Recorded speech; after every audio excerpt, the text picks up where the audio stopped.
Hello bachcho, let's read the question. So question says that the temperature coefficient of the shell that zinc is converting to ZnCl2 and AgCl is converting to AgL. This cell is given is 0.001 volt per Kelvin. The entropy change in joule per Kelvin accompany these reactions at 290 Kelvin is basically. So temperature coefficient क्या होता है, सबसे पहले इसकी बात करते हैं। ये delta E upon delta T को हम टेम्परेचर कॉफिशिएंट कहते हैं। ठीक है, तो ये आपके पास यहाँ से यूनिट से पता चलता है कितना है आपके पास 0.001 वोल्ट पर कैल्विन, मतलब वोल्ट को ऊपर वोल्टेज और नीचे क्या आपका टेम्परेचर, तो वोल्ट पर कैल्विन ये टेम्परेचर कॉफिशिएंट है। और हमें पूछा क्या है बेसिकली यहाँ पे एंट्रोपी। सो एंट्रोपी का फॉर्मूला क्या होता है in terms of this basically temperature coefficient at a constant pressure लिया कैलकुलेट किया जाता है।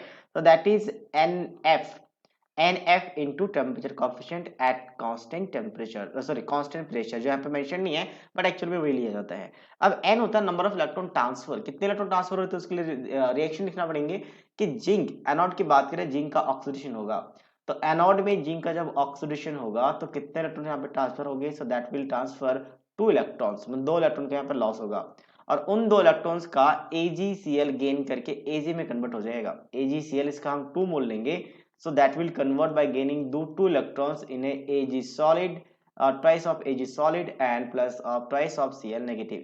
So basically यहाँ पे देखा जाए तो number of electron total 2 transfer है। सेल रिएक्शन अगर लिखना चाहे तो टोटल लिख सकते हैं बट इसकी जरूरत नहीं है, हमें बस नंबर ऑफ इलेक्ट्रॉन चाहिए था दोनों में। यहाँ पे अगर चाहते तो एक इलेक्ट्रॉन से भी काम चल सकता था बट दोनों में नंबर ऑफ इलेक्ट्रॉन सेम होना चाहिए, बैलेंस होना चाहिए, इसलिए यहाँ पे 2 से मल्टीप्लाई करना पड़ा।